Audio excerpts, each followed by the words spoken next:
ఆదిశంకర భగవత్పాదులు స్థాపించిన చతురామ్నాయ పీఠాల్లో సార్వభౌమపీఠం ధర్మపీఠం శృంగేరి.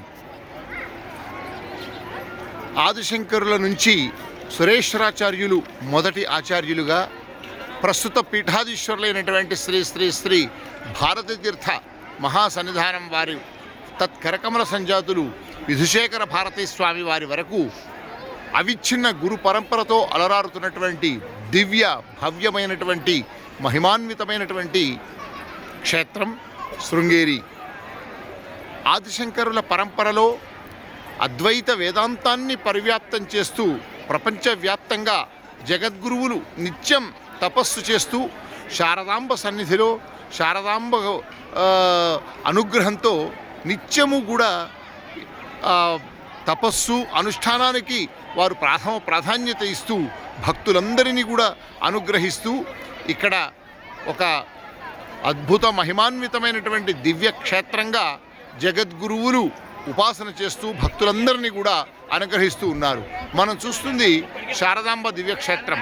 ఆదిశంకరులు ఈ ఆలయాన్ని మొట్టమొదట ఈ పీఠాన్ని స్థాపించగా తదుపరి జగద్గురువులు పంచలోహ విగ్రహాలతో పునఃప్రతిష్టాపన చేశారు. ఇక్కడ అద్భుతంగా శరన్నవరాత్రి మహోత్సవాలు, ఇంకా విశేషమైనటువంటి పర్వదినాల్లో శారదాంబ అమ్మవారు దేదీప్యమానమైనటువంటి ప్రభలతో అలరారుతూ ఉంది. అంతేకాదు ఇది విద్యాశంకర దేవాలయం. అత్యంత పురాతనమైనటువంటి మహిమాన్వితమైనటువంటి ఈ విద్యాశంకర దేవాలయాన్ని ప్రపంచ ఖగోళ చరిత్రలోనే చాలా అత్యంత విశిష్టమైనది. 12 రాశులపై సూర్యుడి యొక్క కిరణాలు పడే ఒక అద్భుతమైనటువంటి వాస్తుకళతో దీన్ని చెక్కారు.